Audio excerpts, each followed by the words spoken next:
Hey guys, it's Edie, your video creation strategist, coming in again with another episode of You Ask, I Answer. In today's episode, I'm going to answer questions that you submitted based on your interest in Logitech. Stay tuned. So in today's You Ask, I Answer, we're going to talk about Logitech, and specifically Logicapture, which is the recording software that accompanies your Logitech cameras. The first question that was asked was, can I live stream with YouTube using Logicapture or Logitech Capture? And the answer is yes. Now, some people may ask, well, does it really matter? What is the difference between going live using my camera and going live using Logicapture? And there is a difference. But what you would need to do first is come into YouTube and select Go Live. Once you've selected Go Live and your studio opens, you're going to want to go to webcam, which is already highlighted for me. Now you can see me in the background. Because my camera is already connected to my computer, it's going to automatically select it. So here you can type in your title. I'm going to leave it as alone.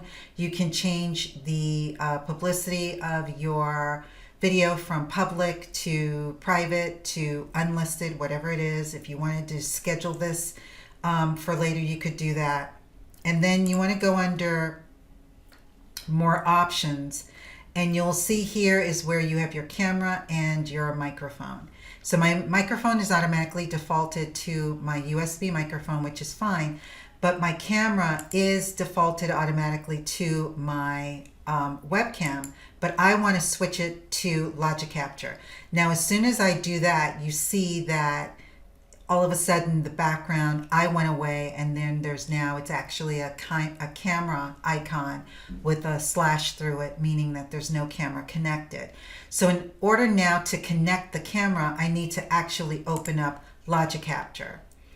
And this is where I'm going to explain to you why I took away my camera and I'm actually putting my camera back again. So you can see that I popped back up there. Logicapture is coming up. Hi. And so the reason why you want to connect this through the software is so that you have access to doing all of the cool things that you would do in Logicapture as you're recording it. You'll still be able to do those things on your live stream. So let's say, for example, I'm going to open this up a little bit bigger so that you can see. I'm not greatly lit here, but you would want to make sure that you're lit properly and done all of that good stuff. You can see here is the first source or camera, and then there's a second source. I have two monitors. So I have one monitor in front of me, and then I have another one to the right of me. To the right of me is the one that I usually will use if I want to share any kind of information. Let's say, for example, I was doing a live stream and I wanted to do a PowerPoint presentation in that live stream. I could have the PowerPoint slides on this monitor, and then I could click over here, and this is my second monitor over here. So let me just open up something so that you can, I'll just open that one. Oops, I keep forgetting I have this, this is gonna open up in Photoshop, and I did not want it to open in Photoshop, so I'm gonna open it this way. So let's just say, for example, this is what I wanted my second monitor to display. I would easily just be able to do that. Or if it was a PowerPoint slides, I would be able to flip them, just basically show you each slide. Now, the cool thing that I mentioned in my video about, let me come back to my camera, about Logicapture is that it gives you the ability to do some really cool stuff. So you can see all of these buttons down here. If I wanted to show my second monitor, I could do that. If I still wanted to be in the box of it, whether I wanted to be prominent and then it's smaller, or if I wanted to do it like this or this way. It gives you all of that flexibility within the software, and this translates to YouTube once you've gone and connected it through Logicapture. If you do not go through the software and you only connect your camera, you will not have access to all of these functionalities once you go live on YouTube. The second question that came up, which was, how can I upload either a photo or video and incorporate it into my video using Logicapture? And so you do it the same way that I just did this one. You would pull it up on this screen, and you can have it full screen like this, and then you would play the video, or you would show the images or slideshow, whatever it is that you wanted to do. And then another question was, can I edit to implement a different background using a green screen? So the thing with green screen and Logicapture, you actually have to have a green or a bluish background on your behind you. So I don't have it for this example, but I got years ago, and I can't remember if it came with Logicapture, and it may have actually.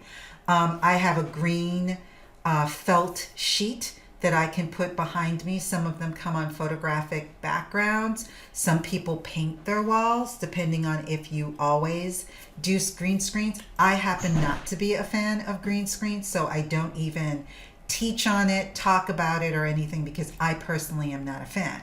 But if that is what you want and that's how you flow, then you could just replace your background or the area that's gonna cover where you're filming with green. So I would make sure that the wall was with that green cloth or what have you. And then when you come into Logicapture, you would go here to chroma key. You would turn your chroma key on, and then you would replace the color accordingly. And I believe you can adjust the chroma. You can see I'm sort of getting pixelated here because I am adjusting this.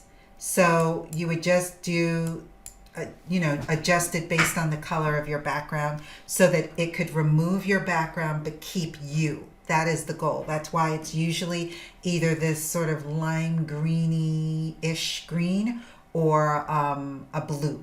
And so that's what you would use. But ordinarily I would have that turned off, and that's how you would be able to activate the green screen in Logicapture. Question: when I select display 1 in source 2, I get multiple garbled screens. How can I just get one view so that I can show my face from my webcam and show a web page or photo in display 1? Well, you can't do it in display 1, number 1. You, unless you are talking about the fact that you only have one monitor, and that could be why you're getting the multiple, because that usually does happen if you put an image. Let me see if I would be able to do this. Okay, so that's what the screen looks like when you try to when you only have one monitor. So that could be what the person was talking about. And if that's the case, that is the reason. You cannot do this with one monitor. It really is best if you use, the purpose of having a display 1 and a display 2 is so that you have 2 monitors. So that you can easily switch. The switching capability doesn't work if it's the same monitor that you're using. So it just won't work, because you need to have yourself displayed, and then you need to have a second entity have your video or your PowerPoint slides or whatever it is displayed. Okay, so the next question comes from GS Hargrave, and they ask, can anyone suggest a video editing software product that they found to be capable of importing and editing MP4 video files recorded with Logicapture? So I wanted to show you what it looks like for those of you who are unfamiliar with this issue, what it looks like when you are trying to import a video that isn't being read by the platform. So I'm going to show you really quickly. This is the video files that I have here in this folder. So I'm going to go to this folder, and you're going to see once I open it up that this is the same folder that has nothing in it. So that's what it looks like. It literally cannot read, and it doesn't matter whether you do audio files. I mean, they're only audio files, so it doesn't matter what you are selecting. It's not going to see it there. So what that means is that you now need to convert this video. And the reason why you need to convert the video is because the video was recorded using a different codecs. That's CODEC, sorry, DEC. So CODEC. And that's essentially the coding that's used when the video goes from it being a live recorded video into it being compressed and then being able to be viewed again. Now, I'm not techie enough to give you all of the insides on what that means and how you have to, what all of that means. But I do know that it's basically, it comes down to codecs. So I use a video converter. There are a number of them out on the market. There is one that I use two actually.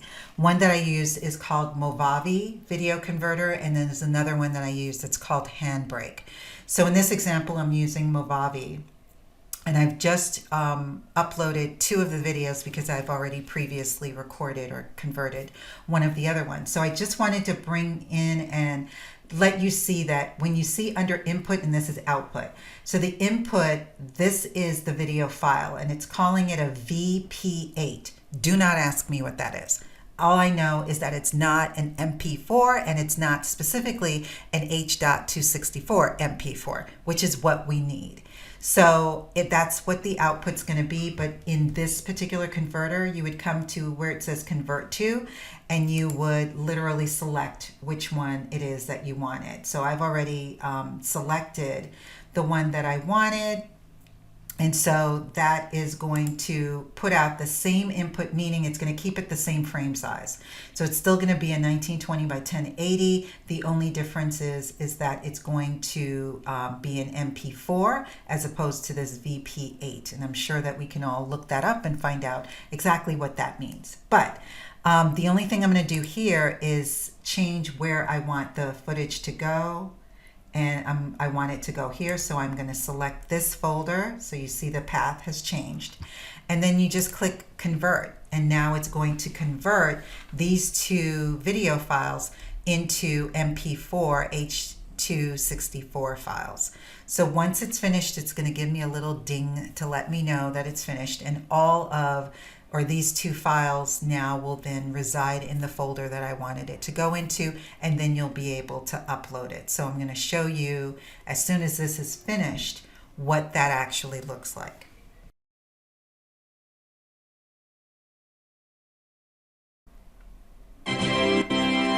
Okay, it's finished, and then I'm going to show you it's now in my raw folder, which is where I wanted it to be.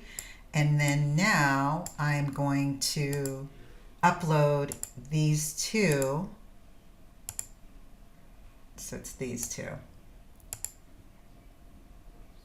And as you can see now, it was able to upload.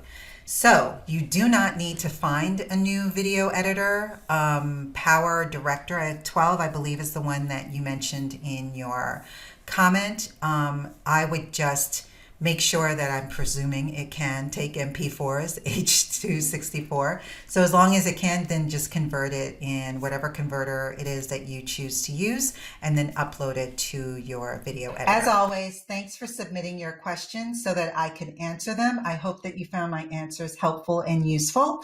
If you do continue to have questions about any of the content that I post on my YouTube channel, please feel free to post your questions in the comments below.